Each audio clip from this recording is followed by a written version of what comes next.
ladies and gentlemen, boys and girls, children of all ages, welcome to the Under the Ring podcast. It's me, your boy Kenny the Silverback Enforcer Anderson, your world television champion. I don't give a fuck what No, nobody else says. no, I don't give a fuck what y'all no, say. Don't no, care what y'all say. no. Don't care what No, y'all say. you're not. We gonna do this again. We gonna No. like I said. World Denied. television champion. Joining me as usual, ladies and gentlemen, give it up for our producer, the man, our boy, Sleepy F Wheezy, Mr. O2, Mongol, the Sleeps. Anyway, yeah, ladies and gentlemen, it's going to be an interesting show. There wasn't a lot of news, but we got a fun little game we're going to do tonight, and we're going to yell at each other for about 2 hours. Close to it. Maybe I should have taken away Kenny's powers before this because he's going to kick all three of us. I'm sure if Oh, a more than certain likely. person makes these lists, but we'll see. More than likely, the minute I hear the name, you're getting kicked off.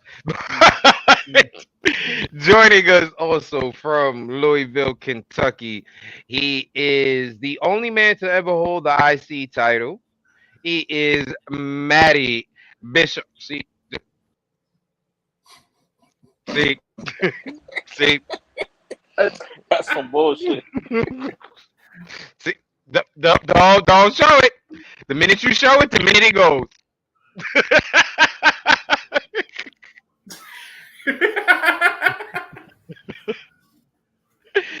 We got Matty Bishop joining us. What's up, Matt?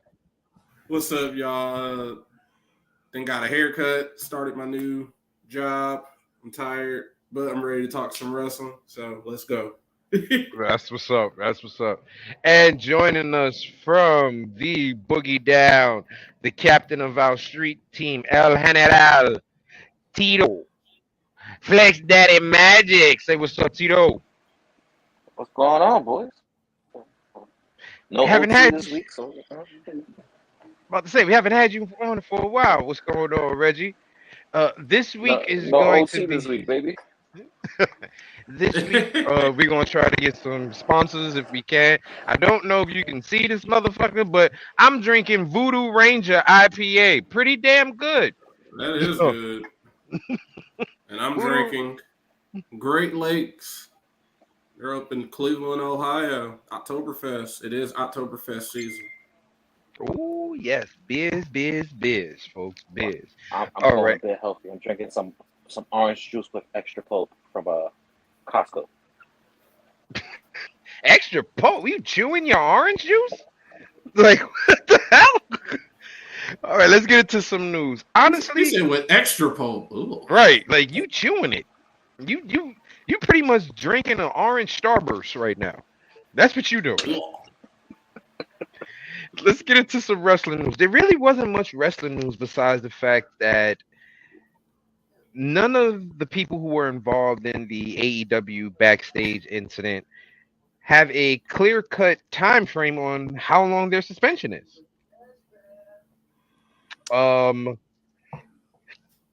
People, Christopher Daniels, Pat Buck.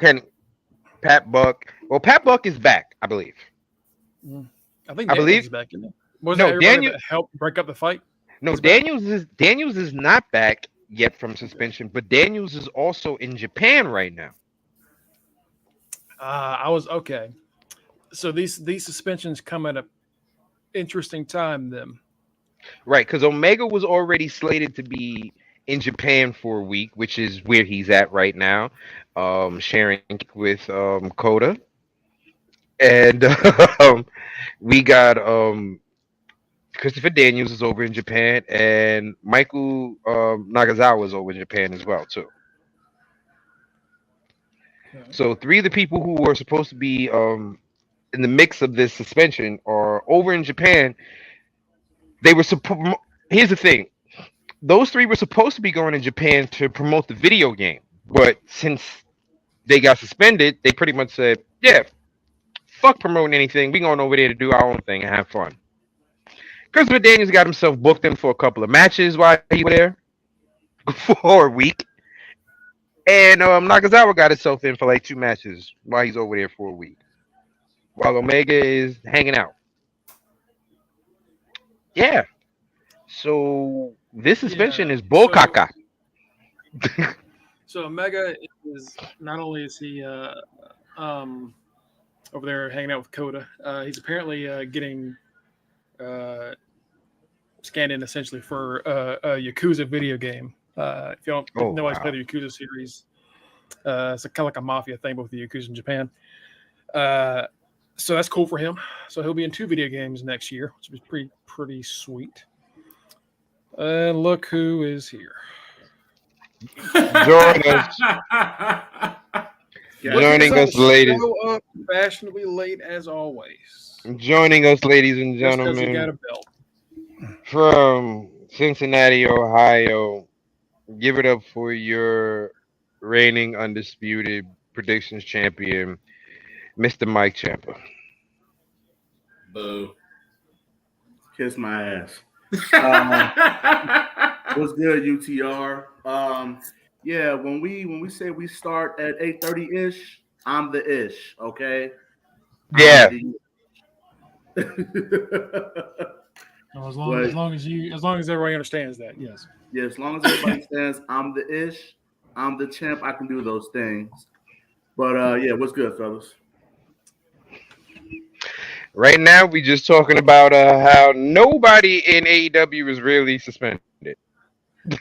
So that's pretty much. Like they said, Punk might be suspended, and now he's gonna be out with an injury. So they'll probably just suspend him for the amount of time he's out on his injury to give him, let him know. Like that's how I kind of felt these suspensions were gonna go, because Tony Khan has no balls and won't fire Punk. But here's the thing: it's not even just Punk; it's all of them. He's not gonna give out, like the serious punishments were taking the belts. But aside from that, here's the thing. Nothing. Here's the thing: with any job that you take in the world, there's a part of the job there's a part when you sign a contract that says policies, interactions, and how you should act while on the job.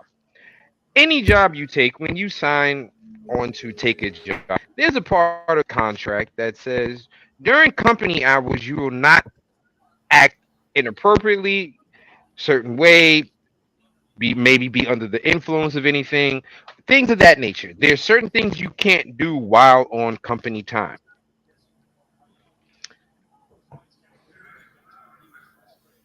Omega pretty much did right. All my man Omega did was save a dog and get bit by a man. Okay. Punk pretty much just said fuck that contract when he did what he did. No job are you allowed to publicly, how can I say this? Publicly, not, I won't even say who, publicly criticize your place of employment. Give your company a bad look. You're not allowed to do that at pretty much any job in the world. Okay. Not only did he do that, he publicly badmouthed the executives, the employees, and the company as a whole. That right there is showing that you are not part of the team and company culture, which for any job is grounds of immediate termination. Mm-hmm. Pretty much, Punk can always pull, he get lawyers so he can get money. You can get paid up until that day that you did what you did. You breached contract when you did what you did. So since you breached contract, all payments are void and void. So guess what? You technically shouldn't be getting paid, and your ass should be fired. Right now, Punk should be filing for unemployment, making his weekly check-in call to claim his weekly benefits. That's what CM Punk should be doing right now. He should be fired. You You publicly bashed your company that you still work for. No company is going to allow that. Companies are firing people for having a beer on company hours at Christmas in front of parties. the boss, in front of the boss at that. You did this while your boss is sitting right next to you, and like they reported that the elite was suspended. And, I have no problem with that. But what about this? What about this motherfucker? Right? We still haven't even heard that he was suspended. We haven't heard anything. That's been my biggest gripe. Should the We elite have haven't. been suspended? Yes. But we haven't heard anything in regards to Punk. All we keep hearing is And, he's possibly and that's the suspended. fucked up part. Right. All we keep hearing is he's possibly suspended. He's more. We keep hearing he's more than likely out as far as he's going to be let go. We haven't heard anything concrete about what the fuck is going on with CM Punk besides the fact that he's injured for 6 to 9 months. And he And got stripped of the title. That's it. and yes, they're going through legalities and all that stuff. But even then, that doesn't sit well with me. I still need to see something in writing, a tweet, a comment, something about any disciplinary action for this dude.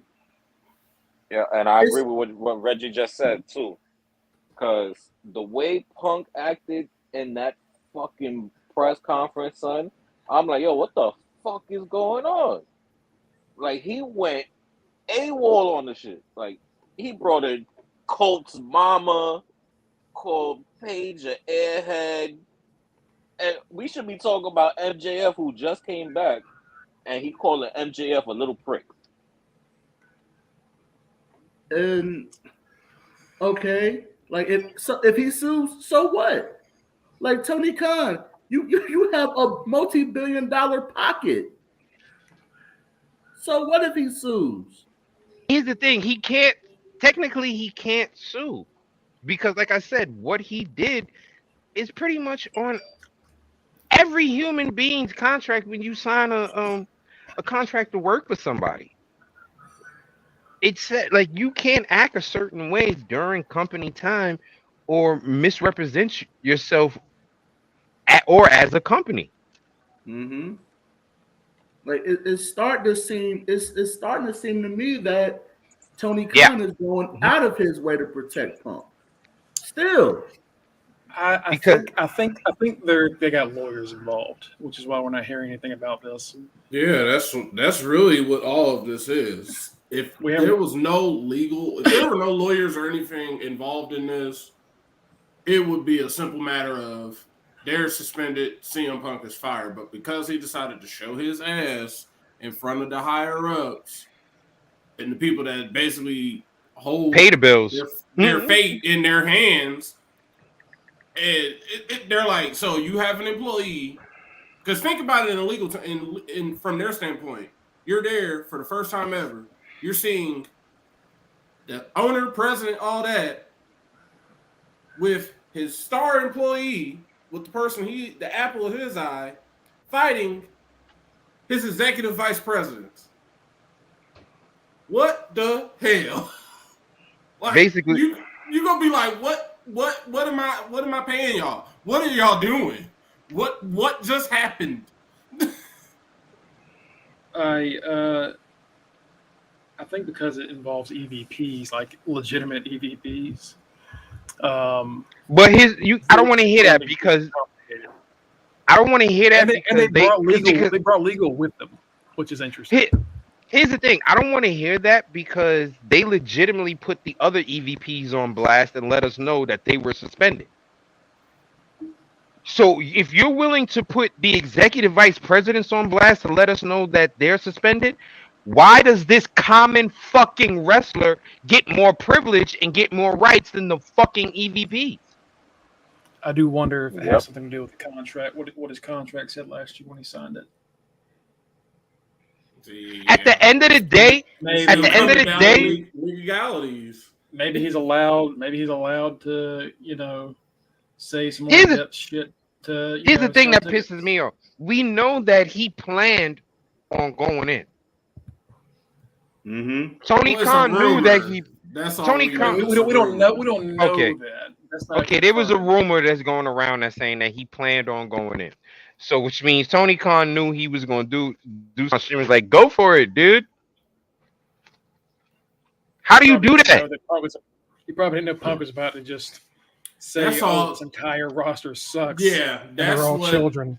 That's where that comes off as. It's just everybody has always asked, hey, TK, can I go ahead and do a promo about this? Oh yeah.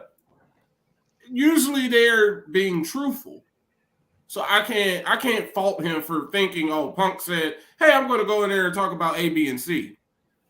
If he goes out there and starts talking about something completely different, you're fucked. Now, should he have interrupted him? Yes. But at that point, you're already fucked. You can't put the toothpaste back in the tube. CM Punk had already took it. It was done. Even if they cut his mic or something, like he was going to keep talking.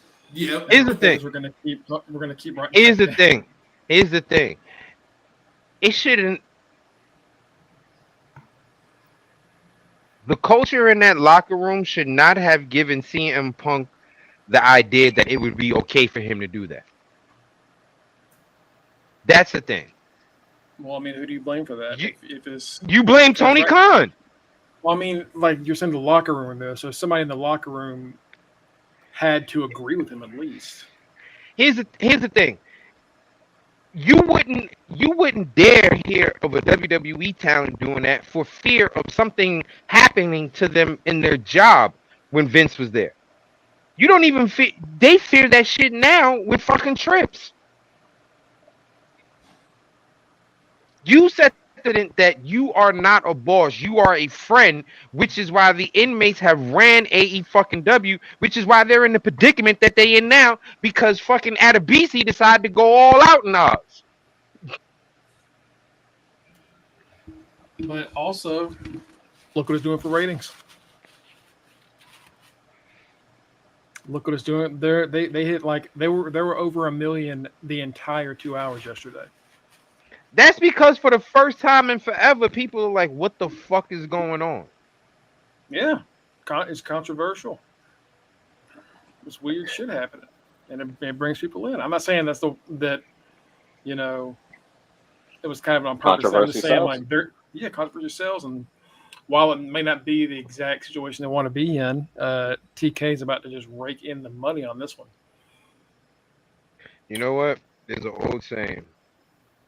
There is no such thing as bad publicity. And you're absolutely right. If people are talking about you, you're going to make money off of it, whether it's good or bad. You're absolutely right on that. But the fact that a normal employee got to curse out and physically fight executives, and the executives get in trouble, and nothing has happened to the employee, is some real bullshit. I want to work at that job. I want to work at a job where I can beat up my boss and nothing happens to me. Just get sent home, right? Because stripping him of the belt ain't no fucking punishment. That's like right. I want a job where I can beat up my boss and my boss says, you know what, you can't do any more overtime. Okay, I'm still getting my regular check. We won't hear anything about this until either Punk is gone or Punk comes back. Until then, so that's 9 months. Shit. Punk is probably gonna. What's probably gonna happen is they're gonna have. I honestly feel like what we saw that night on that media scrum. That's the last time we saw CM Punk in AEW. He's not coming back. It's gonna be a quiet exit. Ain't nothing quiet about this bitch. It's like he's out of sight. They ain't gonna be like he's fired. He's just gonna be gone. And see that right Longo, there's a question for you. No, that's my mom. Oh, dude, don't say it like that. Make it sound like Bagel Bite basement dwellers. Dude, don't say it like that. Well, Mongo has an excuse. I've got this cannula tube on my nose. Mm-hmm. I was like, Mongo has a great excuse. Like, I mean, anybody that follows whatever we do knows. Right. I ain't living by myself right now due to my situation. But don't say it like that. People already is think why- fucking Listen, wrong geeks are nerds and That is basement why- dwellers. but listen, Here you We go. are- That's we my love, mom. we love Mama Bush over here, all right? Right. People Yeah, already I'm think just bad saying. about us, That's and then true. you just Yeah, add I'm on to saying. it. What am I gonna say? What am I gonna say? I got bitches. No, it's mom here. I'm here. My mom and her husband. Mom, we love hanging out. Mama over here. Like, shit. I ain't gonna lie about it. I love my mama. You're right, Reggie. That is how you job. If you quit a job, you go all out. Fuck you, fuck you, fuck you. You cool. Fuck you. I'm out. Like I That's understand. exactly That what is. happened. Yeah. Yes, The only person he complimented was like Adam Page or something, or Adam Cole, not Adam Page. like that. Like Yeah. I understand. If that's what he's doing, then that's fine. But here's my thing. This man made a public spectacle of your company. I think you need to do the same thing to him to teach him a fucking lesson in humility. It wasn't just him going after Hangman and Colt and the ADPs. It's the fact that he said your entire roster Is a bunch are of fucking kids pissy children that don't know and what they're fucking doing pricks. in front of all of the media Of the that he could roster. find. Like, but we'll find out more about it when we do. Let's move on to some other stuff. Right. So Yeah, hold on, NXT 2.0 hold on, wait, is- one second. The entire roster are all fucking children. Mind you, Chris Jericho was older than him. Well, he said Well, all he did some was... would argue Chris Jericho is also sometimes a bit immature. But he wasn't that fucking day of all fucking days. That's No. That day stepped up. Not that day. Now he and Mox Jericho and know when to pick his Bryan battles.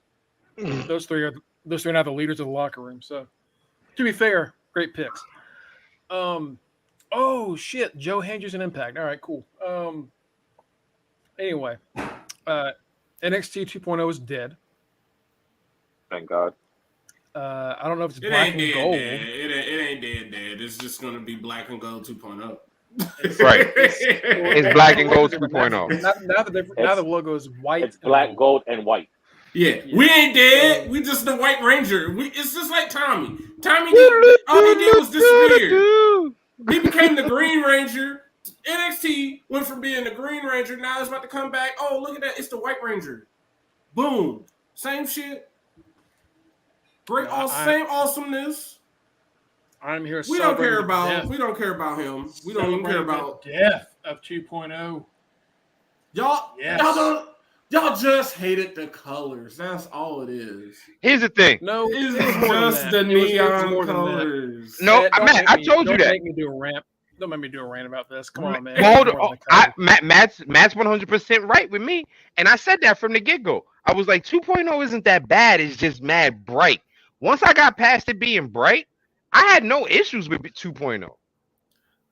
The only thing that I wonder about now is they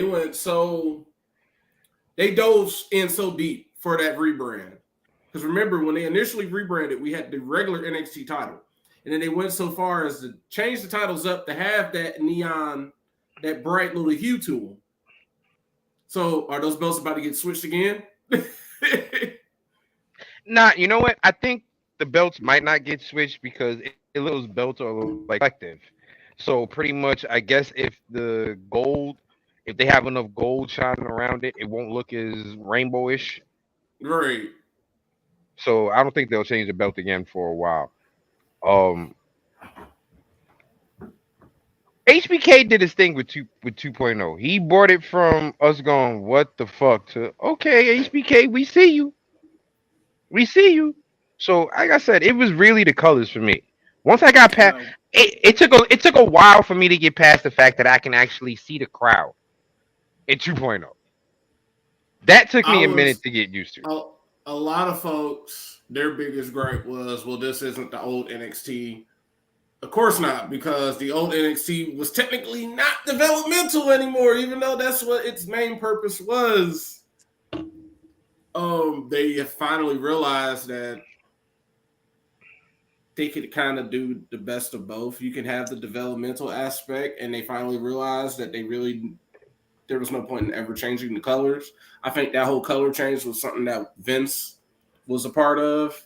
And since Vince is gone and Hunter and HBK are there, they can put stuff back to the way they want it.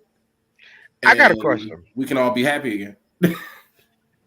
I got a question. Like you said, if the whole thing was Vince and the colors, did Vince think that, like, oh, kids like bright colors, let's just make this Saved by the Bell? Maybe. Is that what he was thinking? Yes. Maybe. Vince You got to thinks- remember, Vince is still thinks stuck in the terms of 80s and 90s. Yep. They met on the exact same page.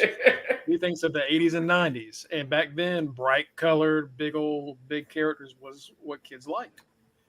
But look, it was not just the colors. The colors did suck. And if this is just 2.0 getting rid of those colors, it will go from shit to that's all right.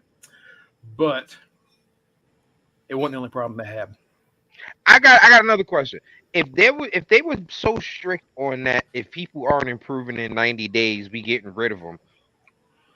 Who the fuck saw something in Von Wagner?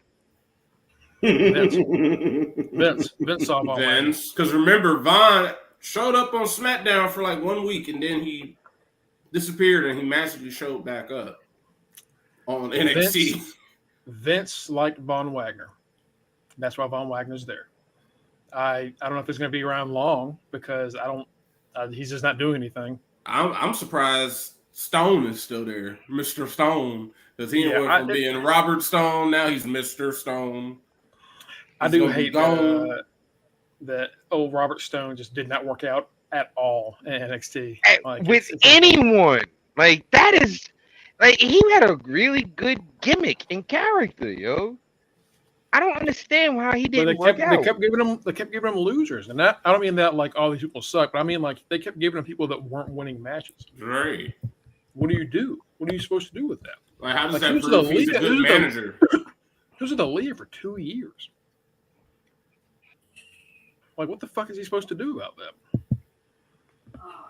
I mean, give him somebody. Give him anybody that's going to do something. They give him Von Wagner after Wagner takes out Kyle O'Reilly, his biggest match of his career, and then nothing happens. Right. I mean, did Bivens when Bivens was in NXT, did he have a winning stable? Really, Diamond Mine didn't really start win. Diamond Mine didn't start really winning until late. Remember, Bivens was there for a while. The Creed brothers were doing okay, but Roddy was the cruiserweight champion. Right. Yeah, Roddy was the face of the whole team. Like they were strong when Bivens left. They got stronger, maybe. Yeah. Just because the Creeds finally took off, but they were good. Like Robert Stone he has had nothing for the past 6 years, and it's unfortunate. Like I think he's good. If you didn't watch him in TNA, he is a solid wrestler, but he's a great fucking personality. I think he would be great paired with someone like Braun, because Braun can't talk all like that to me. Shit. For shit, yo. He tries to do the Steiner talk, and it's just crosses. And like someone like Robert Stone with him makes sense because it's just the right mix of big and little. Like you can tell, like, okay, Robert Stone can hold his own, but he ain't beating up no Braun. Braun gonna snap him. You know what, Reggie? In a way, we are, because Trips let us all know he was capable of making an entire stable full of champions. That has nothing. No, absolutely not. No, but you see, Undisputed didn't have. I love it, guys. Let me talk on this. For you, keep interrupting. NXT developmental Black and Gold was better than 2.0 before UE got there, before Nakamura, before Kevin Owens. It was miles better than 2.0. Because that's before Charlotte and the rest of Four Horsemen were actually getting off. They were still working on their stuff. That's when they had Tyler Breeze. That's when they had Adrian Neville. So then, and like the only person they had there that was like a veteran was Sami Zayn. But everybody else that was there was like fresh in the biz 2-3 years. And Corey Graves. Corey Graves was getting big. Bray Wyatt show was there. That's how Bray Byron Wyatt started out. Saxton. Big E giving the 5 count. He had a last name. Bo Dallas was great. Kingston. Big E Langston. Big E Langston.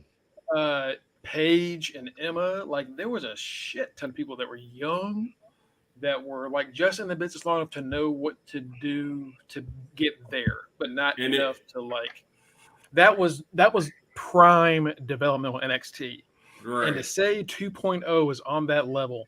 I never said that. I never said that.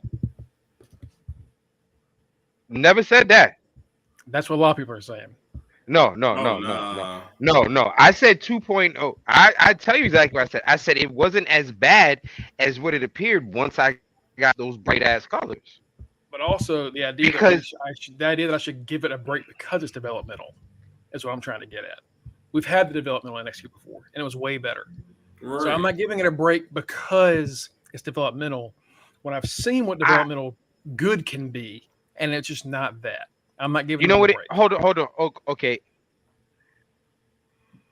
Will this help with this help if I put it in this terms for you? NXT was developmental sports entertainment. NXT 2.0 was developmental sports entertainment, where NXT was developmental wrestling. Does that make a difference? Because 2.0 is filled with a lot of 80s and 90s styles gimmick characters.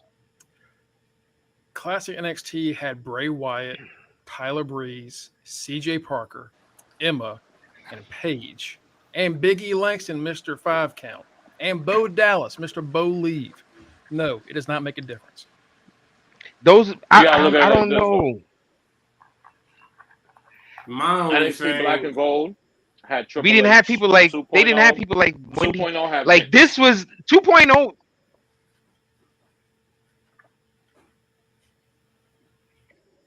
That's a good point too.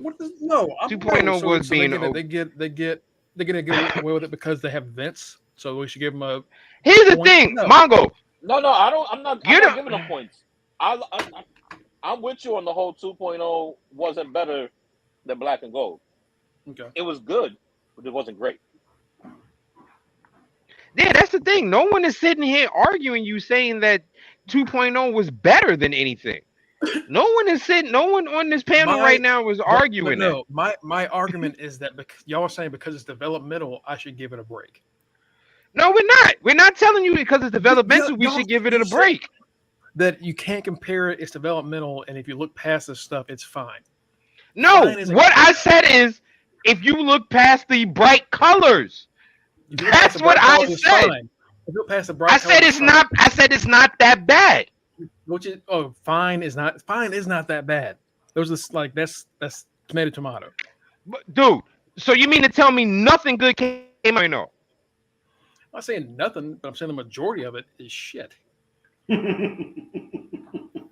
My only it is thing 80%. It is 80% god awful. I'm sorry. That's it. It is mostly terrible. I mean, good Lord. The first 6 months of 2.0, half the roster, all they were talking about was trying to get what's his name from that tag team laid. Like every other segment was, he's a virgin. Every other segment. Do you expect anything else from fucking the Heartbreak Kid? Mr. Go into a bar and try to take a Marine's wife? Do you expect anything less than sex? I'm not saying you got HBK and Vince on the show. What I'm saying is, we went from this show even back in the day when but again, it was developmental, and they had people that were just kind of more there. No, Mongo. You can tell the difference between Vince being in charge and Trips being in charge. Plain and simple. Vince and Kevin Dunn telling HBK, we need to make this young and sexy. To Tripp saying, Sean, can we get back to wrestling, please? You saw the difference in even the matches and how they changed. Yeah, it got a little better. It's still not great. It, I will say, like, when it first started, it was bad. You could tell that some of these people, it's like, y'all don't need to be on TV. Yeah. Like Spaghetti Man, Tony D'Angelo was the main one. I sat there and saw him start to get better at wrestling. That's what made me become a actual fan, just because I saw actual improvement. It's like, oh, I'm seeing this person get better at their job on TV. Cool. I'm not gonna lie. I'm not gonna lie. Part of me was a fan of Tony D'Angelo's from day one, because his alma mater is my alma mater. We both went to University of Buffalo. I ain't gonna lie. I'm not gonna lie. That was one of the main reasons why I like Tony D from day one. I said, "Oh, this man went to UB. Let's go Bulls. Let's go UB Bulls." So I ain't gonna lie. That was one of the main reasons why from the jump I like Tony D'Angelo, and I saw that he was an actual. I was like, yeah, they gave him a shitty ass goddamn gimmick, but he can actually wrestle. And Matt, I get that from like watching someone go from not great, not really that good to they're improving. I get that too. Right. Because we've all been there with wrestlers where like I don't really get this person, and then a switch happens, whether it's they just improved or something in your brain flips. Mm-hmm. So I get it. It's just the majority of that roster should not be there on TV. When we get a bunch of Lash Legend matches and all sorts of just nonsense. Do you think that I hear what you're saying, and I'm not arguing anything you're saying. I'm just playing devil's advocate. I think one of the main reasons we got, like you said, Matt, the Lash Legends and stuff like that was because of that whole pushing people out in 90 days. Mm-hmm. Remember, they were throwing everybody in front of that camera within 90 days, and they wanted to see if you were going to sink or swim. So we got to see a lot of raw shit that we shouldn't have seen, because they were trying to figure out if you were going to be here or not next week.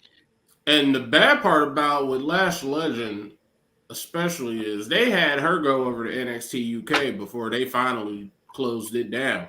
They were having certain talent go over there and wrestle. And it's like, if she wrestled over there and was beating people. She came back over here and she still hasn't improved. It's like, all right, y'all got to figure something out. They're still signing more people with these NIL deals. Like Reggie said, he says Mongo Black and Gold was a professional wrestling development show. In his opinion, 2.0 is a sports entertainment development show. My whole thing with all this has been... Did anybody watch Developmental 2 Black and Gold before those guys got... Did anybody else watch it? Am I crazy? Yeah. What are you watching then? No, we're not saying that. I feel that 2.0 was way more gimmicky. It was way more gimmicky. And that's I agree. That's why it sucked. I'm not saying that's not. I'm saying that's why it's bad. That's why it sucked. But also, like we said, like me and Matt said just now too, they had that whole, if you wasn't doing shit in 90 days, they were firing you. So they were putting a lot of people who still should have been behind the scenes, practicing how to fall in front of the camera, making them have an opportunity right then and there. Yeah, I feel like it sucked. That's a reason that it sucked. And right now, it's all things that shouldn't have been happening. And I agree with that. But what I'm saying is they did happen. Therefore, the product suffered. 2.0 was terrible. I don't think it was like 2.0. I don't think it was terrible. Did it suffer? Yes. Did it suffer? Yes. Were there fucking Tuesdays and it was like, oh, this shit is terrible? Yes.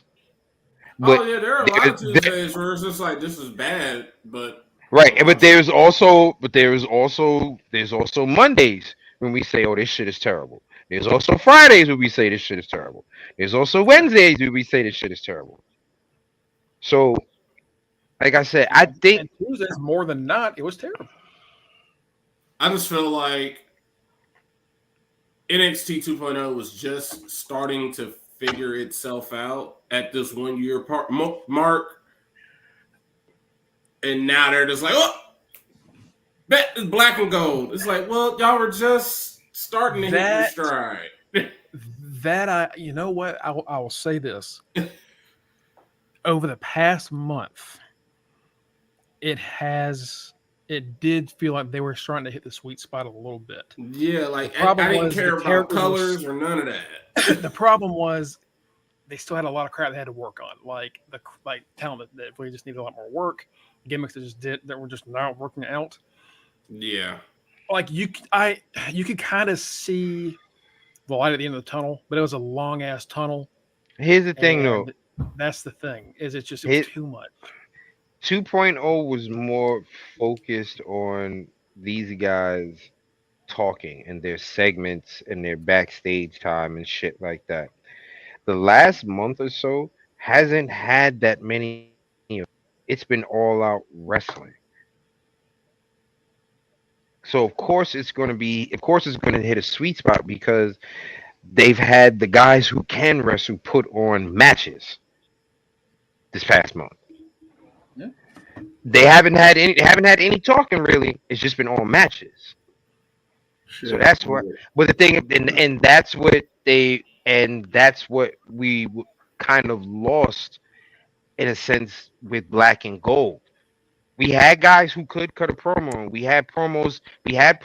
I'm not saying we didn't have promos, and we didn't have guys who can work a mic because we got fucking Adam Cole. We got fucking Velveteen Dream. So I'm not even Ciampa. So I'm not even saying that we didn't have people. But the focus was just from the wrestling. It was 90% wrestling, 10% promos.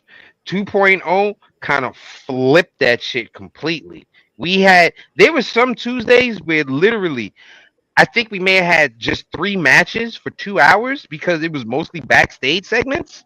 Yeah. And that's where we got a lot of issues from a lot of different sites and people and personalities. Why does this wrestling show have 20 minutes of wrestling and the rest is just backstage segments and talking? But and y'all told me this before when I started saying I didn't like it. Because my first thing was, it's not Black and Gold. And all of you said you can't compare it to Black and Gold. That's not fair. And that's true. That is not fair. But they had a blueprint for the way to do this. And they just didn't follow it. But Mongo, you also gotta think about who's in charge. Because that's why it sucked. I'm not saying you gotta think about who's in charge, because even before the Black and Gold, the NXT that you're talking about, who was in charge of that shit? Trips. Yeah, I know that. I'm saying 2.0, that man had absolutely nothing to do with it.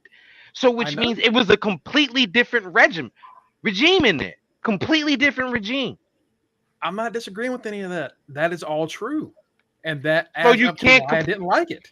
So you can't compare it though. Yes, I can. To original developmental NXT, I absolutely can. If you got a different dude. That's like having we are all football fans here. We're all football fans here. Okay. A team has had a QB coach for working with a QB for 4 or 5 years. Okay. They get rid of the head coach and the quarterback coach next season. 9 times out of 10, what happens to that QB that new season with that new head coach and that new QB coach? They suck because they're trying to learn a system. They're trying to learn a scheme. 2.0 was that year that they switched the head coach and the quarterback coach. And they fucking, the system, you can't compare 2 different systems. It was 2 different systems. Now the old system is back, and it goes from there. I think what it's gonna just come down to is basically just gonna end up being what the old NFL AFL merger was. AFL is NXT 2.0. The NFL is NXT Black and Gold. Remember, after they were separate, with some 2.0 stuff mixed into it. yeah, and now this new NXT White, Black, and Gold is going to be the AFL NFL merger. You're going to have the best of both, because the white is basically, if you think about it, it's black and gold. The white is whoever is over there from Europe. If you think about it, this is all them mixed. This is all them mixed together. That's what that white is representing. Everybody from Europe. The mountains of Caucasus. And again, I said I didn't like 80%. I didn't say it had nothing good. And there's nothing wrong with a focus on characters. I'm also saying that I can't compare. That's like we compare other companies all the time here, run by different people. Why is it okay to it's at this point? Why can't I compare the same company run by different people? Okay, good point. If we're comparing AEW and Impact and WWE together, I can't compare 2.0 to original NXT. I should be able to do that. And I'm sure there was stuff about Black and Gold that, if we think about it in hindsight, that we didn't like that Triple H would do, and now it's Triple H and Shawn. There was doing this. Do you know what the main problem was with NXT Black and Gold? Everybody was the exact fucking same. I just feel like they veered off from being developmental at some point. They did. Because all they're just sort of signing everybody. But right. 2.0, what was every single promo? I'm the best. I'm going to beat you. I am the best wrestler. That was everything. Mm-hmm. Every single person. It didn't matter what they were, who their gimmick was. It was, I am the best. I am the greatest wrestler. That's it. And the title changes were always telegraphed. Pretty much. So hold on. Go ahead. No. Because keep talking, Mark. I'm sorry. Right. So having the matches of original NXT with the promo segments and different characters of 2.0 is a great combination. It should be. I think it's going to work out. That being said, rest in piss 2.0. I wanted to bring up one piece of news real quick, because you just mentioned everybody's gimmick was the same, and I was getting ready to say one person's gimmick was somewhat different, but in a way it was the same. Dream. And the reason I wanted to bring Dream up was because Dream pretty much made a clapback video at EC3 for the allegations that were given to him, that were placed upon him. For anybody who doesn't know, please explain. Go ahead. Yeah. For anyone who doesn't know, EC3 made a comment during an interview stating that there was a time where he had to confront Velveteen Dream because he felt like Mr. Patrick Clark, Velveteen Dream, he found his phone in his bathroom, and according to EC3, the phone was propped so that way Dream could have video images of men urinating. So he says he confronted Dream about it. He kicked everybody out of his house first, confronted Dream about it, erased the video of himself, and that was that. Well, Dream made a video clapback this weekend, pretty much saying that, first of all, he said that it was EC3 and two other people there, one current WWE employee and one former WWE employee. He stated he did not give up any names because he respects those people and he did not want to drag them in there. But basically, he stated that everybody that was there was high as shit on cocaine. Okay, and that he was never videotaping. He legit left his phone in the bathroom. He even had another said wrestler who was there that he never mentioned, check his phone to make sure that there was nothing in the phone. And supposedly nothing was found in the phone. And then he pretty much just told EC3, shut the fuck up, control that narrative, bitch. And cocaine is a hell of a fucking drug. I'm sorry. I think I believe fucking Dream. The way he came back like that, and the way he said, I might be believing Dream on this one. First of all, That was a serious. Oh hell no! You ain't gonna call me that.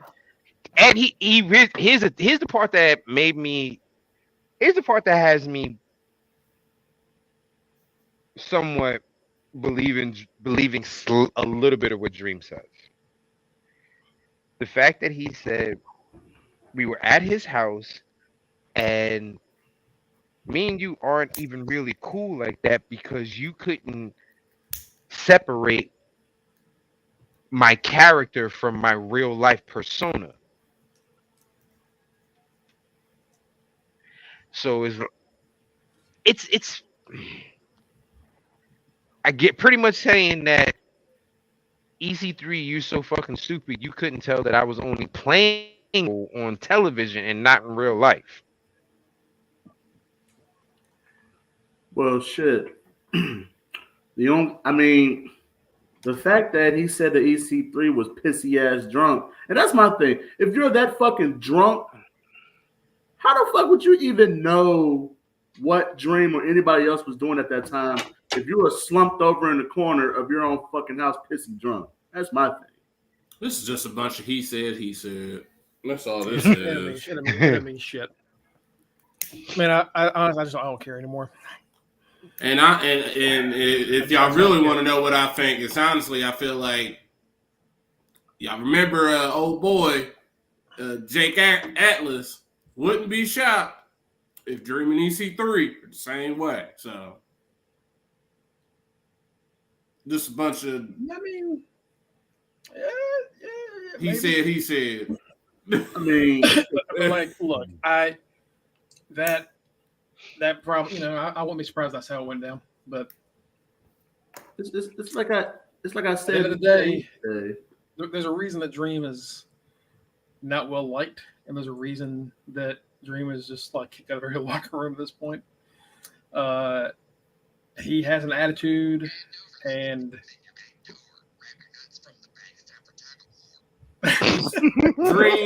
Dream is. I'm not gonna say Dream he's problematic. I'm gonna say he causes problems for himself. He can be mad all he wants, but at the end of the day, if he doesn't go around putting himself into these situations, he wouldn't even be having to deal with the bullshit. Yeah, that's the whole thing too. It's like I said yesterday in the chat. It sounds like he's going to become the wrestling Kwame Brown. He's going to air out all the tea now. Any bullshit that is said, or at least in his mind, slander that's said about him, he's going to air it out. The bad part about that now is it's 2022 and everybody has a podcast, and he already tried that podcast route, and that only lasted like one episode. Well, now, isn't he working with TMZ now? I don't even know what he's doing. Well, He's trying to stay relevant. That was something that I found and sent the boys a few days ago, and it's the stupidest shit. We're gonna make it a sound. We're gonna make it a sound bite so that way we can play it during the. Oh yeah. Oh god. That's just so bad. But anyway, yeah. So Dream popped up, said that, and whether you believe him or not, doesn't matter. He's not coming back. I saw people on Twitter. Nah. Please don't hire him. Please don't hire him. No one's gonna. Nah, he's not coming got back. arrested as soon as that came out. He's done. Unfortunately, he's done. He's never going to wrestle again. Yeah, it's a wrap. Yeah, it's a dub. And it sucks. It sucks because he really was incredibly talented. But damn it, then he ended up getting like he fucked up a lot himself. Don't Whether do that other stupid stuff was shit. true or not, he fucked up a lot That himself. fucking feud that he had where he needed Malachi to say his name. God, So good. God. I was like peak. I was like, this is what I'm fucking talking about. Mm-hmm. That's Oh, right there was like when storytelling kind of drifted away a little bit from NXT Yeah. because that was like that. Like the last thing that came after that was the Gargano Ciampa stuff. After that, it Yeah. was. So anyway, let's this get to the week, meat and potatoes of the podcast this today. Here we go. this week the PWI 500 dropped. If you don't know what that is, I don't know why the hell how you found this because it's a pretty specific wrestling thing, but it's a Pro Wrestling Illustrated's top 500 wrestlers. They have a period between July 1st of every year and then July 30th of the following year to evaluate every wrestler, and they base it off your wins and losses, your quality of opponents, the amount of matches you've had, if you've won any championships, and stuff like that. The list dropped the other day, and people were pissed the fuck off for two omissions. John Moxley and Seth Rollins. One of those, I agree, should be on there. Mm-hmm. And one, according to the criteria, He don't make it cut. they don't make it. They don't make the top 10. We'll go ahead and run down the list real quick. This is the official list. Number 10 is Jonathan Gresham, the former Ring of Honor World Champion. Number 9 is Big E. Number 8 is Vikingo. Is that how you say it? Yeah, Vikingo. Vikingo. El Hijo de Vikingo. Number 7 is Bryan Danielson. 6 is Cody Rhodes. 5 is Bobby Lashley. 4 is Adam Hangman Page. 3 is CM Punk. 2 is Kazuchika Okada. And number 1 is Roman Reigns. Honestly, it's a pretty solid list. I mean, Pretty solid list. you can't argue who's at number one. No, You really absolutely can't. not. No, you can't. You really can't. Who's at number one? You really can't. Like, And today we all have our own lists and we're all gonna give our reasons. But is there anybody there that shocked any of you in the top 10?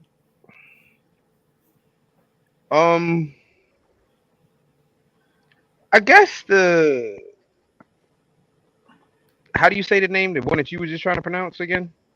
Vikingo, he's a AAA mega champion. Vikingo. Yeah. Yeah. See, I guess that one, but that has a lot to do with me not having a lot of exposure to AAA. Right.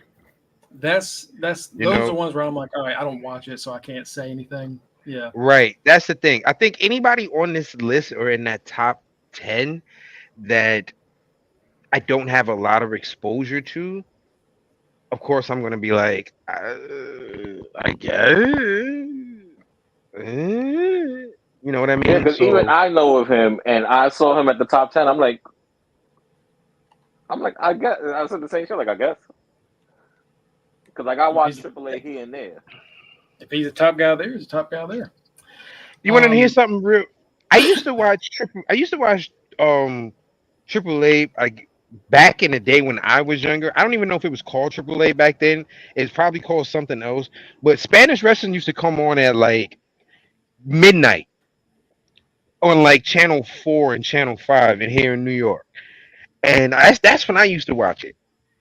You know, I used to be up, sneaking to be up late or whatever. Or I try to stay up so I can watch Showtime out the Apollo, which came on at 1. So I would stay. So I would watch the Spanish channel, and I'd get Spanish wrestling. That's how I learned about. I know this isn't the politically correct term to say. I apologize now, but back then in the 80s, it was called midget wrestling. That's how I found. All right. Back in the 80s, that was the name of it. It was called midget wrestling, little people wrestling. Okay. And I'm gonna be honest, that's where I saw most of the little people wrestlers in the Spanish wrestling promotions. So like we had access to it back then, and then it kind of went away. So like I don't really know jack shit about AAA. So anybody on that list that's AAA related, And New Japan has a roster of like 150 million people. Right. Mhm.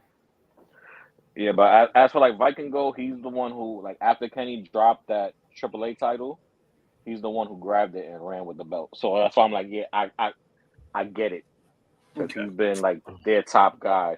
He's been their Roman since Kenny dropped the belt. He's not gonna be on my list because I just didn't watch him AAA, and I don't think it's fair for me to just. Right. He Right. not going. Like, I'm not saying anything bad about it. It's just I don't watch AAA, so I don't know what to say about that. But honestly, it's a pretty strong list. Big E shocked me, honestly. Because wasn't he injured? He was He's injured injured basically for quite a while. Right. He's been injured for half of the year.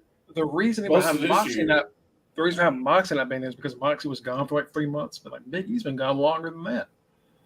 Right. And Mox came back and won a championship before their period was over. So that was a shock. That was kind of shocking. So like Big E, he won the belt off Lashley, but he didn't really have a great run with the belt. Got beat by Roman at Survivor Series, then lost the belt in a 5-way to Brock, and then got hurt. He got hurt. Like he dropped immediately from like world title contentions to back with the New Day. Right. Mm-hmm.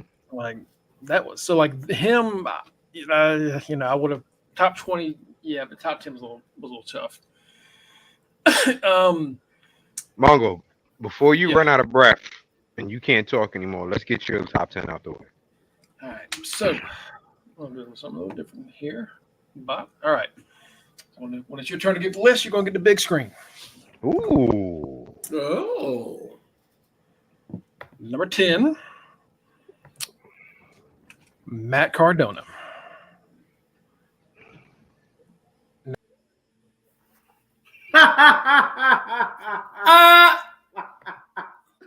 Damn.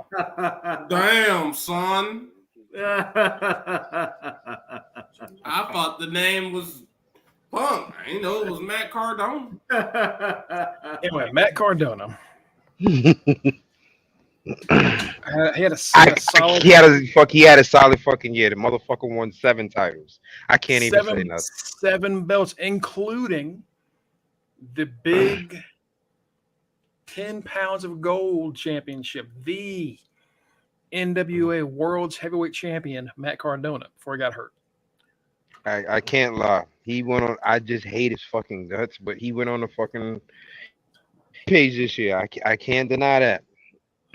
That's the thing. Like I know you don't like him, but shit, he was one of the best around the past year. When the fuck did he become a? I just don't understand how. I just because he's always ready. He's always ready. Number 9, and this is only because he lost a pretty good bit the past year, but he still had a hell of a run. Jay White, who showed up in New Japan, AEW, and Impact all over the past year. And Hog.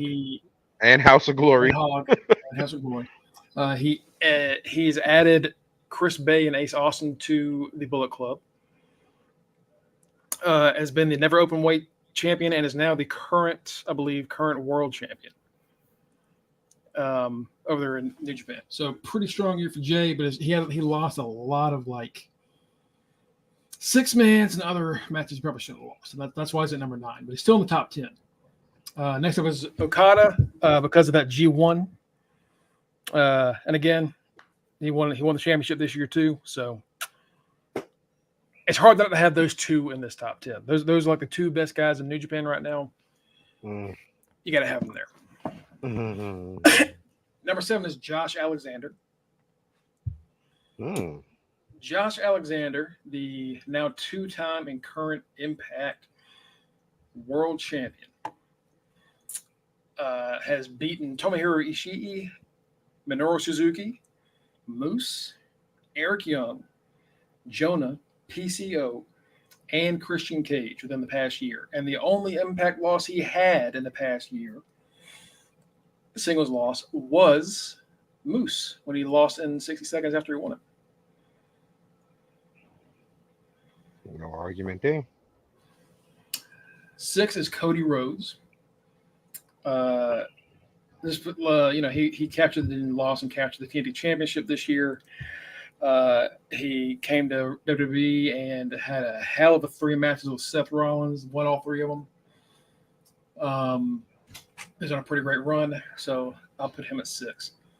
5, and go ahead and get that button ready. 5 is CM Punk.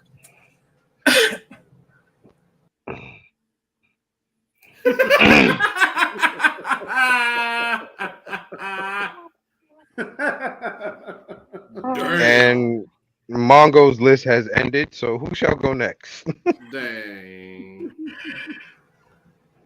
Let me explain myself. We're talking about before the ending date for this is 6/30, June 30th. Before all that shit happened with him and the elite and everything else, he was wrestling almost weekly against a ton of younger and experienced talent on AEW's roster, and only lost to, I believe, MJF once. Is the AEW World Champion, but and then gets injured and loses it. Had one of the best matches in AEW's year with the dog collar match with MJF. And he's had a lot of good matches this year, man. Shit. It was a good comeback. Up until the past month and a half, he's been kicking ass. You're a fuckface. All right. I mean, that's fair. Next up was Bobby Lashley because, I mean, holy shit. The most dominant U.S. champion in a very long time. And, you know, I don't remember the last time he's lost a match, really. He, like, barely lost to Brock. I think he was supposed to be the WWE champion before Brock got inserted into that match. Was the original plan. And I mean, he's been on a tear the past year. Like, he was WWE champion when Big E cashed in, didn't really lose any momentum, almost won it back. And now he's carrying Raw essentially along with Seth Rollins. Those two are just on fire. By the way, Seth isn't on this list because he fucking lost all the time. Number 3 is Hangman Page. Got the world title. Had great matches with Kenny Omega and Bryan Danielson and Adam Cole. Fuck it, he deserves it. Number 2 is Jon Moxley because he was gone for 3 months, but aside from those 3 months, he was all over the fucking place. He was showing up in other promotions, getting big wins. He was, even when he wasn't world champion, he was damn near unbeatable. So even though he was gone for 3 months, it didn't matter. He was still one of the best in the world. Number 1 is Roman Reigns because you fucking know why. Roman fucking Reigns. Right. No, There you go. The people I don't like on your list, you got kicked off for. Yeah. So Honorable mentions on Moose and Josh. Not Josh. What's his name? Ring of Honor. Jonathan Gresham. Jonathan Gresham. Thank you. Those are my honorable mentions. Oh, so I guess it's my turn now. I mean, Okay. Just how the order is. All right. Starting in at number 10. The man who actually I felt got number 1's reign going. My number 10 is Jey Uso. During that past year, he kind of, he got Roman's reign going, and the Usos haven't really lost. They really haven't lost. They lose a match on Raw, but when it comes time for it, they're winning the big match. They're winning the big match. My number 9 from New Japan, Sonata. He won the I believe it was the Neverweight Open for a minute, and then he lost it to, I believe, Tama Tonga, if I'm not mistaken. My number 8 is Jay White. Old blockhead was everywhere. winning matches. I said my number 8. That'd be my number 7. Jay White. Number 6 is Bobby Lashley because Bobby Lashley is Bobby Lashley. Then we have coming in at 5. On top of Mox, I have Will Ospreay.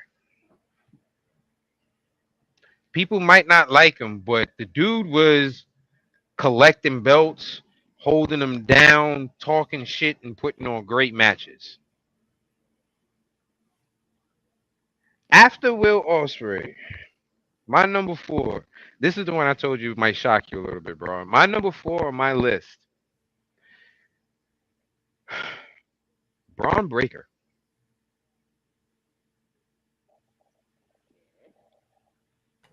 I had a feeling, honestly. I thought that he might be on there. Not that high, though. That's kind of shocking. Braun Breaker is my number 4. This was. I wish I can kick somebody off a fan.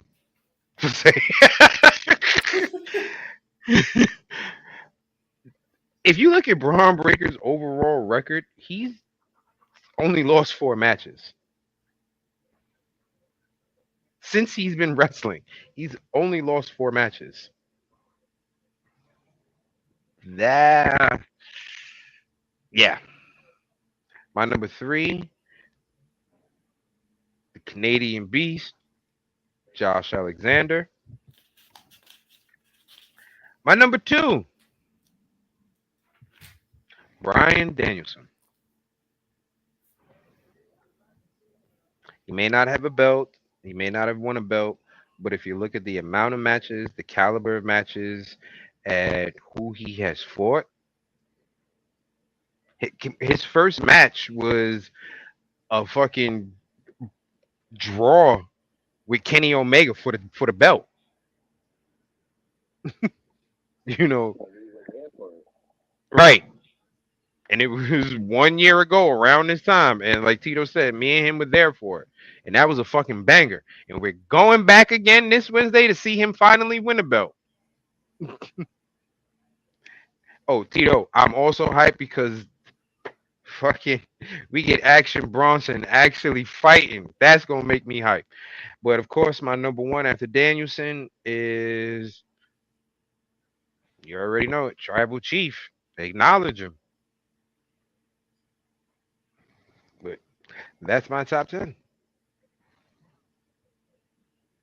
Anyone with any complaints? No one cares. Shingles doesn't Fuck you. care. Fuck you, anyway. All right, Tito. All right, so my based off, I would say mine is kind of more quality matches, amount of matches, promos, the impact, and the rap. You breaking in and out, Tito. Tito, you going in and out. Are you hearing me now? Nope. Whatever you go back to the way you were before. When you, You hear me now? But nah. now we hear you. Right there, yeah. So, Nope. Nope. Nope.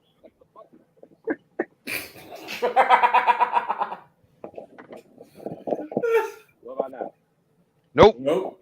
Nope. Sounds like you. It sounds like You sound we're underwater. at the end of it.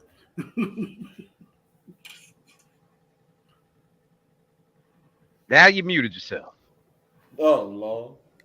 All right, while he's working on that, let's go ahead and have Matt do his. Alrighty. Been over here editing mine, going back and forth and all that. I'm fucking saying edited. Like it's a last rough draft to send it to your college professor. Might have grade this shit. Hey, I wanted to sound good. I'm over here putting work into it and watching football. So at number 10, Kenny, don't kick me off. Don't be hating.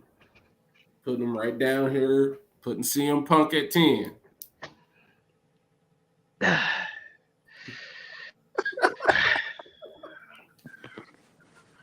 Oh shit. He did win the title.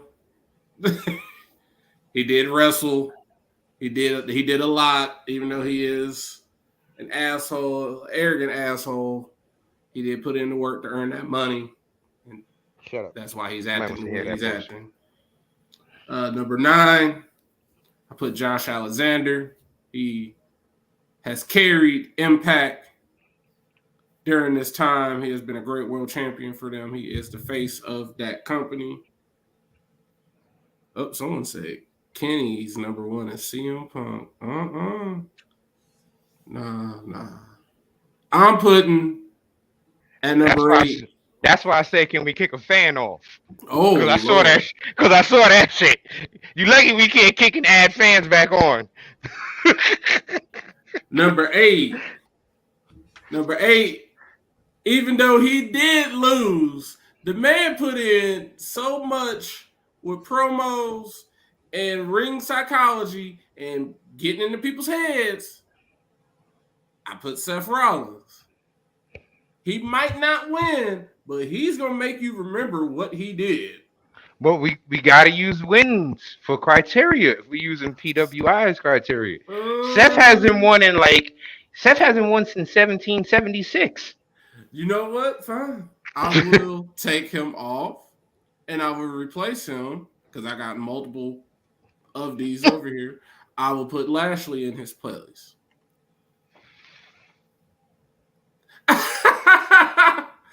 Yes, Matt, Seth in the top 10. The man will win one day. At this point, I just feel he like won. He won at Clash. Yeah, I feel like at this point he's just trying to lose his way into getting traded so he can be on NWO. I really feel like that's what he's trying to do. I'm saying we don't mind him. You know I don't. Kenny fucking Rollins doesn't mind having Seth freaking Rollins there. No. Come on, Mongo. Nope. Yep. All right. Number 6, I'm gonna put Mox. Like Mongo said, the dude took off for 3 months, but damn, he's doing it. He's being the best employee that AEW could ever have. Even like forget about the whole criteria. The dude is still there right now, and he's supposed to be on vacation. So right. He's supposed to go on 6 weeks vacation, bro. He's supposed to go. He was supposed to go on a 6-week vacation. 6-week vacation, and CM Punk fucks it up for. I would be fucking furious. I'd kick Phil in the dick. I would definitely be like, yeah, because I'm thinking about it from this aspect. Like, yeah, him and Renee probably ain't put deposits down. They ain't got flights bought. Everything is booked. And now they fucked this shit up, and I gotta push everything back. Nah, somebody giving me my money back. Tony, TK, somebody giving me my money back. CM Punk, somebody gotta give me my money back if that's happening. But you know what though? But this goes to what we were saying before about how much of a class act Mox was, because even at the end of his fucking WWE contract, when they had him doing that bullshit shit, he still came out and gave it his best and did his best with it. He's a fucking professional. Mox works. The guy works. He just works. Whatever you have him do, he might hate it, but he's gonna go to work. So Mox, that was number 6. Number 5, I'm gonna put good old Matty Rhodes. What didn't he do? I mean, the man basically was Mr. AEW and then decided to call his shot and basically told them what was going to happen, and it happened. And he's back in WWE showing that he's no fluke. So, and he's done banger after banger in WWE and AEW. One of the first, he is the first major defector from AEW to WWE, so he's proven it. Number 4, I'm gonna have. See, who did I have on here? Gonna have, because I got multiple of these. Good Lord. Brian Danielson. I mean, Mox quiet quit WWE for the last 6 months. Yeah, Right. He was just like, yo, I'm just here because I'm getting. What y'all need me to do? Talk to this plant? Fuck it. They're like, we're gonna bring the Shield back. Yeah, that's nice, but I'm still leaving. I'm gone. The Shield. I've I'm never gone. seen a company beg like they were really like distraught that he was leaving. I've never seen a company like WWE ever do that for someone. Well, clearly they were right to do that because holy shit, Yeah. he's kept AEW running for the past like 3 years. Holy shit! Like, good Lord. So yeah, what number am I at now? 3. Mm-hmm. Okay. 3. I put Okada, Mr. New Japan, Mr. Everything. Number 2, Hangman. I mean, it was him, Mox, Danielson, Punk, unfortunately. Those are kind of the 4 main people with some Jericho sprinkled in there that has kept AEW going while Kenny Omega has been getting put back together. And then number 1, you all know who it is. It's y'all's Acknowledge favorite. him. Acknowledge him. Matty Reigns. May he forever reign. And the way it's going, if y'all didn't hear, WWE has decided to book themselves into the biggest corner of all time because they don't know how to get the belts off this nigga without him losing. they want to go into WrestleMania with 2 champions. With 2, but guess what? They don't want Roman to lose. But Roman is the unified. He's the WWE Unified Universal Champion or whatever the hell they're calling it. He's all that. So something's got to happen. All you do, and here's my theory for that. All you do is have him get cashed in on, not by Theory, but when Kevin Owens beats Theory for the briefcase. No. I've seen all the scenarios. I haven't seen nothing with a cash in for some reason. So I guess they're just like, that just tells us cash in is going to fail. Apparently. I guess. It doesn't matter. Why don't they do a triple threat and have him not get pinned? Exactly. Now they're trying to come up with all these other convoluted plans. They're like, they're gonna have Triple H come out and just tell Roman that he has to defend. He has to defend one or the other. You can't have both of them. And Roman's just gonna be like, well, Roman cares about the Universal title more than anything. That's the title he's had the longest. But that's like, even then, that kind of makes Roman look kind of weak because he's like, I don't care about this title. Well, no, because if you're truly the tribal chief and you rule everything, you're not going to give up any type of title. So they've booked themselves into this corner. How are they going to get another champion? We'll see. All I know is it's probably going to be this belt. So I'll be glad when I get to see this on TV again. All right, Mike, you up, partner? Or Tito, you fixed your mic? Y'all can hear me? Yeah, perfect. All right. So what I was saying was, fuck the PWI rules. My shit is promos. No. Impact. No. I don't care about wins and losses.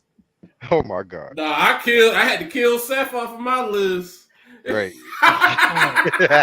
Mike's up next. Might as well kick me off too, because I'm a Tito. We had rules to follow. What the fuck? Fuck the rules. Fuck the rules, okay? Well, 3 of us went by the rules. All right, well, God damn it. Mike doesn't matter anymore, so it's just 3 of us. Right. All right, well.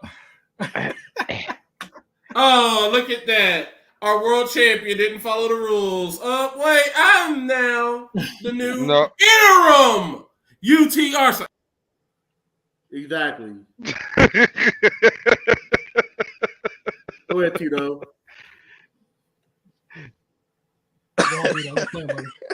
We weren't doing that. You know we don't believe in no interim around here. No. So number 10, I got.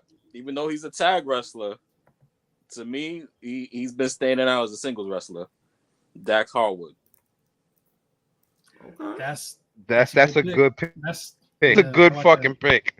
That's a good like fucking pick. good start. Number 9, I got MJF.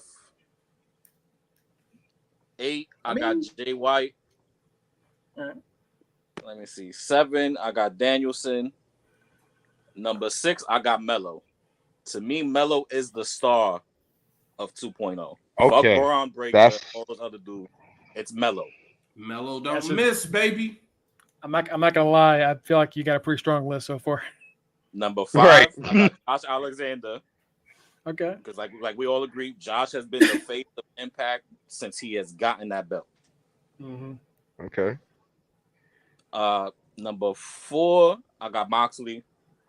Okay. Number 3, I got Seth. I don't care about the wins and losses, like I said. Number 2, I got Will Ospreay. Okay. Like Kenny pointed out earlier, that man was collecting belts and putting on shows everywhere. Then obviously number 1, we already know who it is. Tribal Chief. I mean, all right. I can't argue your list except for Seth. I'm about to say, like I said, that you follow the rules pretty much perfectly. Right. That's a pretty good top 10. Yeah, that Dax to start off was a good one. Yeah. I like it. Very different. Good stuff. Yeah. Shit. All right. Besides, yeah, pick somebody else besides Seth. We made Matt kick Seth off. You got to pick somebody else besides Seth. Tito, you got to kick one other person besides Seth. We made Matt kick Seth. Bobby Lashley.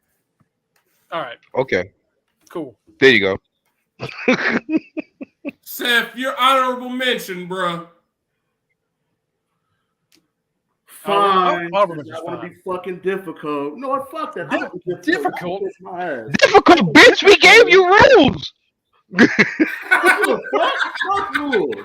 I said we were doing this shit yesterday. You could do this in 2 days. See, he said fuck rules. Now watch. All right, fuck rules. Lose your belt. Cause there's a fucking pay-per-view. There's a pay-per-view next week for Impact, and I know your ass ain't been watching. I know your ass. In my Shaq voice, I don't give a shit. I know your ass ain't been watching. All right. 2004 Lakers, this shit. Right. He's gonna Billy Gunn this shit. Hey, Right. first My of all, name is I'm Billy. part I of don't give a damn. First of all, I am part of the longest reigning. I'm one part of the longest reigning champ, so all y'all can kiss my ass, except Kenny. He was a champ, Right. My ass. We was fucking 6 months champ. Damn it. That's because Michael went to sleep. I don't give a fuck. That ain't my fault. I'm claiming that. Right. Right. That ain't my fault. Mongo couldn't sneeze. I'm claiming that shit. God damn it. That's all right. That's why I'm still the only person I combine them things. You know what? Mama.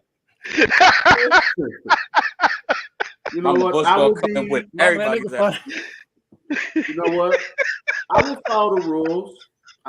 Give me 1 second. You see how I advocate for you, Mongo? I appreciate it, brother. I do. I appreciate it. I just advocate. I don't give a shit. I try to keep this shit nice and civil, and Michael should be a piece of shit. Listen, motherfucker, Shingles doesn't care. All right.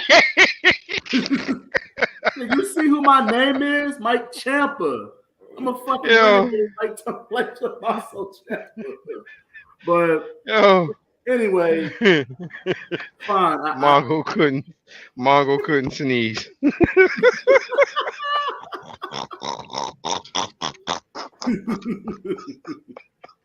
Y'all going to hell. Yeah. To be fair, Mongo going.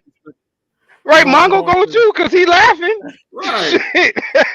He can laugh about it now. I can laugh at myself. He didn't sneeze, but he shot a lot. Hey, hey, they're going to talk about that part. That part's private. Well, Go ahead, Mike. Start your list off, baby. all right. So honorable mention, I'll put Seth. Okay. I'll put him in honorable mention. Thank you. He is the workhorse of WWE.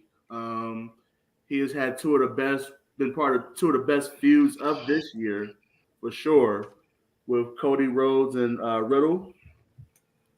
Number 10, I'm putting Mello at number 10.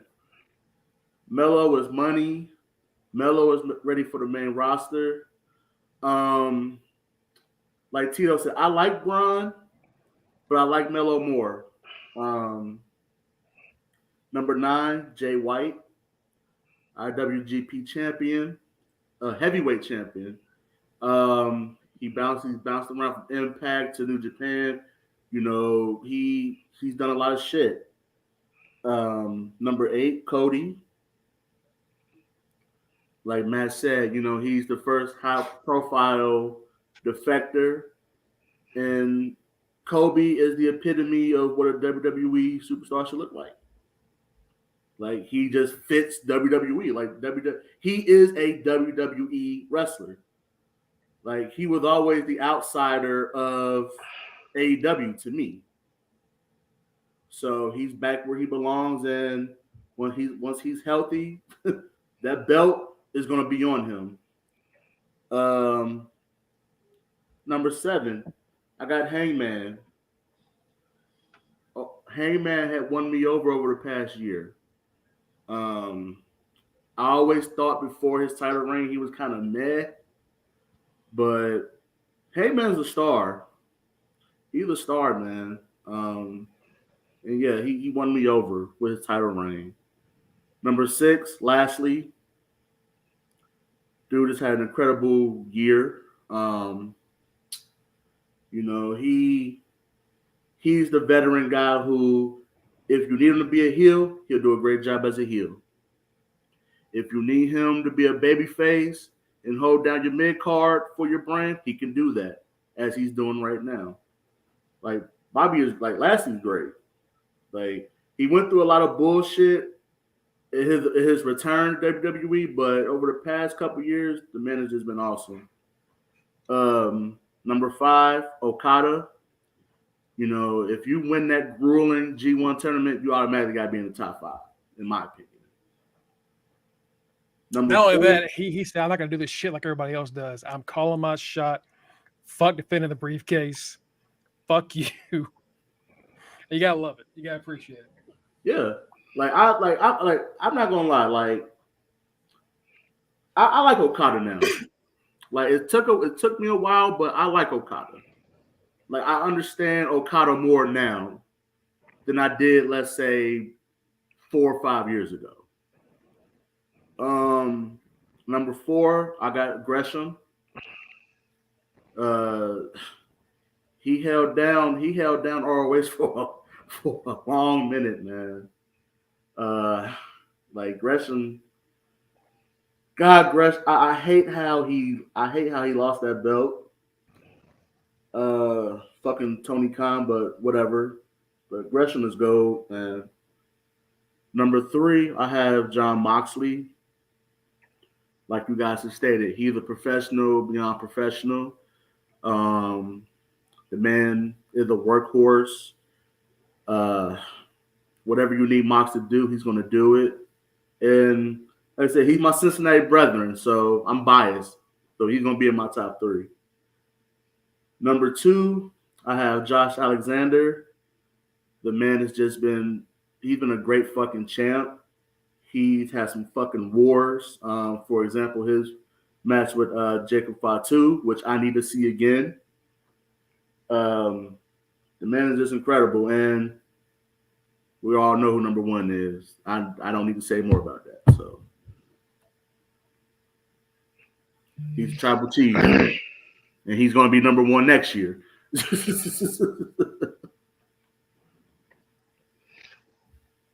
I see everybody has Cody on their list. I couldn't put Cody Cody because he had I- three matches.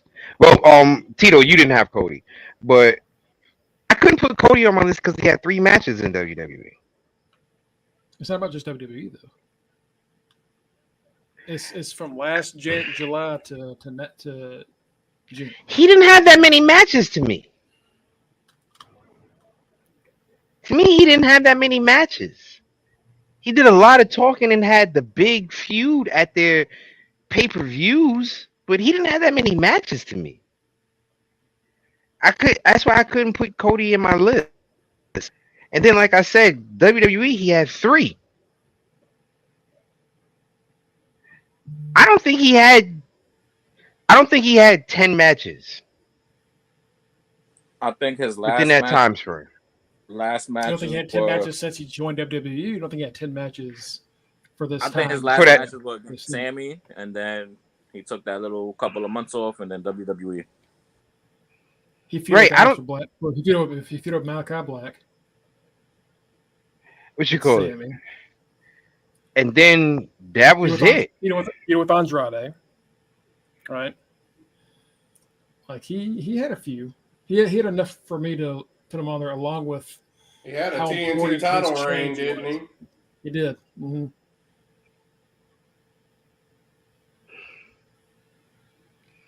I don't think he had. With I think he's got 10 wins in WWE since coming back. How? He did wrestle on Raw. He wrestled on Raw. Yeah, he was on TV. Yeah, because we had Matty Rose versus Matty Miz in an all Matty matchup. I don't even remember him having 10 matches in WWE. I do not remember that shit. I think he beat Gable at one point because they love to use Gable as that kind of, he could possibly beat someone. Yeah. He faced Miz, Gable.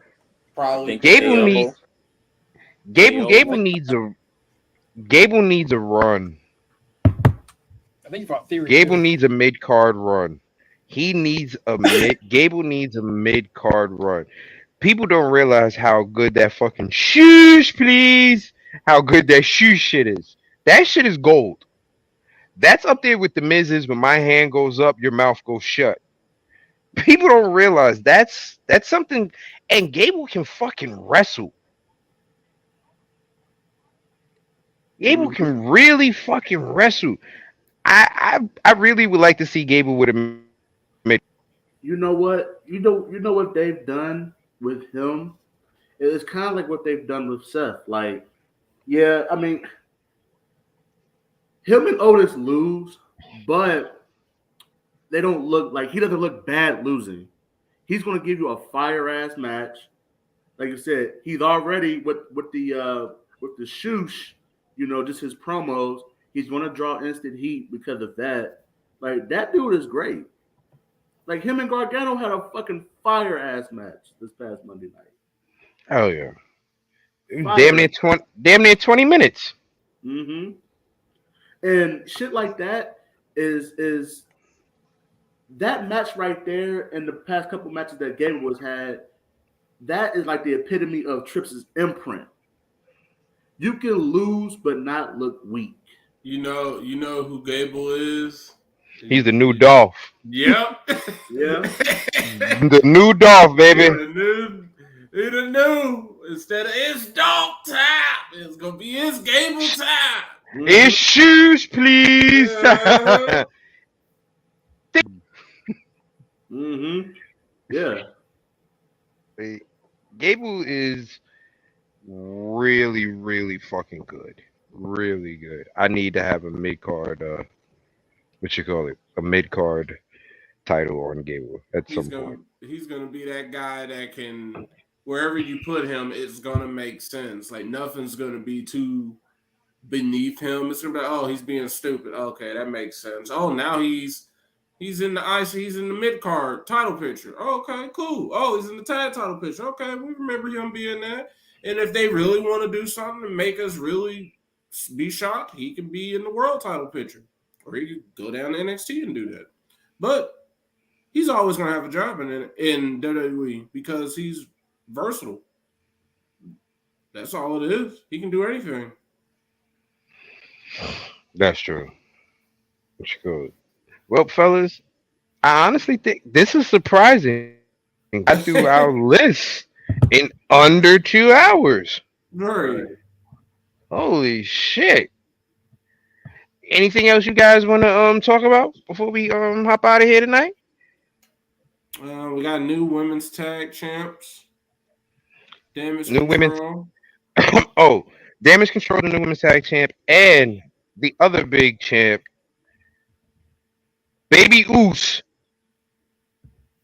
is sending Mello up to the main roster as he has beat Mello for the North American NXT North American Championship. It was a great way to tie in how the bloodline Got gets all all the the gold. gold. So he knew right off the bat, if I'm aligning myself with y'all, I can't be showing up without no gold. And that's gonna put the pressure on Sammy. Sammy, you are honorary Oos and you ain't got no gold, brother. And you know what? I gotta give us credit as a podcast because we called this shit how long ago? We booked this shit how long ago? We said it. Usos bloodline take all the fucking gold. Well, Triple H Trips ain't gonna do nothing too stupid. Trips has common sense. He isn't like Vince. Right. Right.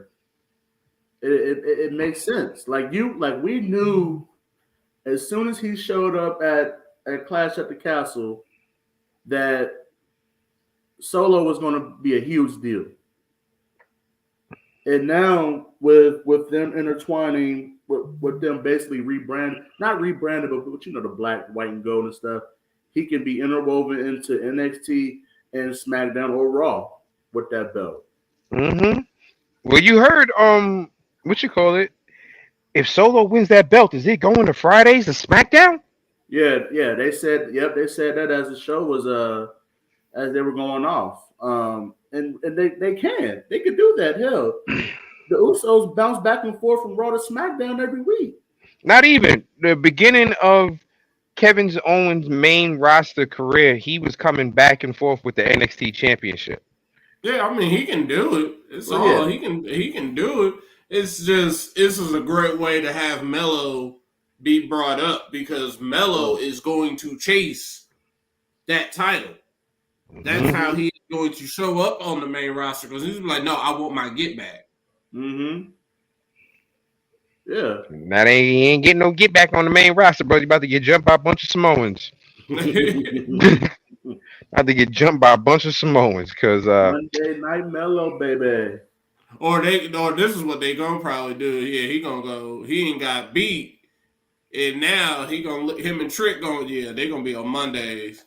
mm-hmm. Him and Solo aren't gonna cross paths until probably after they had the draft. Mm-hmm. Yep. Exactly. And then that'll be the callback when we see them look at each other all crazy. You'll be like, I ain't forget. Mello don't forget. Mm-hmm. You got Trick in the back. Yeah, Mello, don't forget.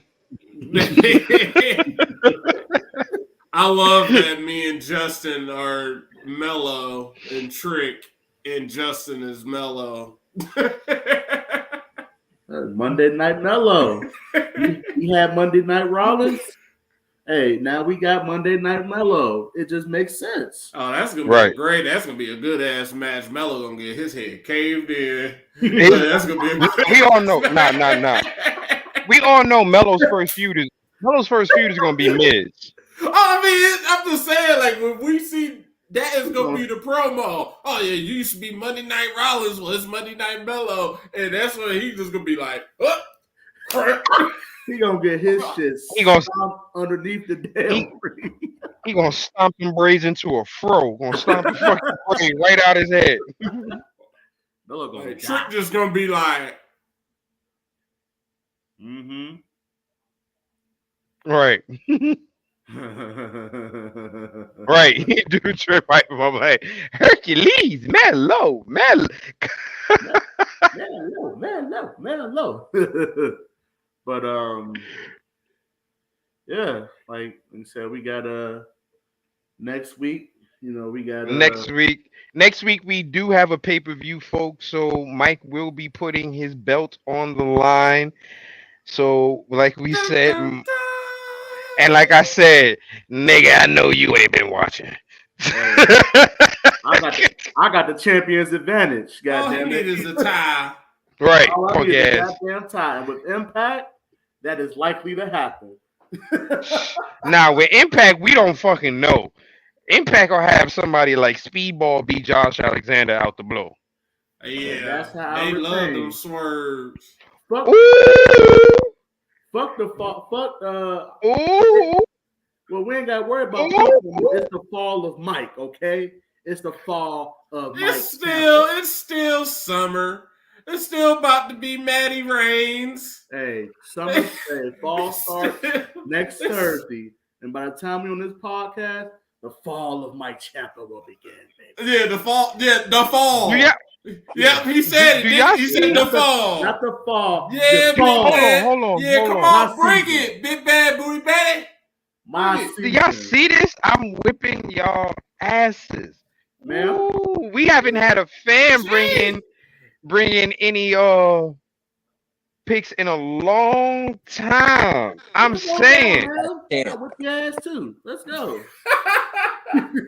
Reggie, somebody coming for your viewers championship, Reggie. What you gonna do about that? When it comes to ass whippings, we are equal. Shit. Lord, where's that banner? Where's that banner? Oh no. She said she's coming for the title. Fuck it. Nah, you got to rephrase that. Y'all You gonna got to get rephrase it. You get equal opportunity prediction ass whoopings. Exactly. There we go. There we go. Thanks, Maddie Rain. No, don't get your ass whooped, okay? Don't get your ass whooped. Hey, Reggie! Oh shit! Challenge! Challenge! Challenge!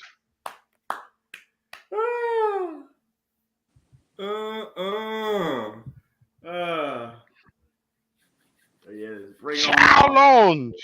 Bring on now challenges. In the words Good of The grief. Rock, you're gonna get your monkey asses whipped.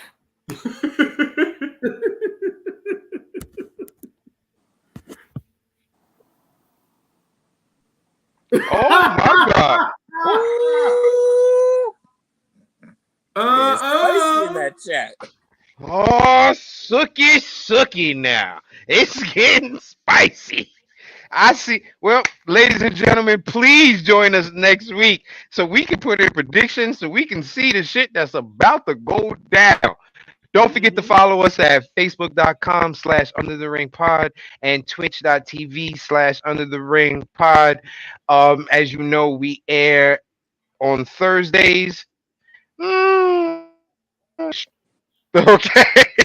Don't forget to follow each of us on Twitter. You got, of course, the main man, the man that needs the clicks. Follow this man, Greg Bush SK. Follow me if you want to just talk about some dumb shit and see some couple of wrestling pitches. Follow this man if you want to talk about anything from how to keep your beard fresh to why the police are doing people wrong in the streets. Follow this man, Mr. Fresh Beard. If you want to know the right brewing company to take a sip from, you follow this man right here, the right answer. If you want to know anything about the NYC street team, you follow this man right here, Boriel Mariente. And don't forget, we got a special guest that comes in and pops in every now and then. Our boy that writes for News 13 down in Augusta, Georgia. Our boy Justin. Follow him. Don't forget, 8:39ish. Follow the damn Facebook page so you don't miss out on what we do. And thank you for joining us. Join us next week where we got predictions, and it looks like we got a fight between Big Bad Booty Batty and Mr. Big Silk 000. So And Reggie anyone else and that wants to join in, listen, please viewer pigs. You join in. Triple threat, Listen, fatal 4-way, fatal 5-way, listen, 6-pack and challenge. for the viewers, if you can predict 2 correct pay-per-views in a row and you become champion 2 pay-per-views in a row, UTR has a little bit of merchandise we can send out to you. Yes, All right? sir. UTR has some merchandise we can send out. So you have to win one title as a viewer and defend it for the next pay-per-view and keep it. If you can do that, UTR has some merch for you. Thank you for joining us, folks. We'll see you next time. Frank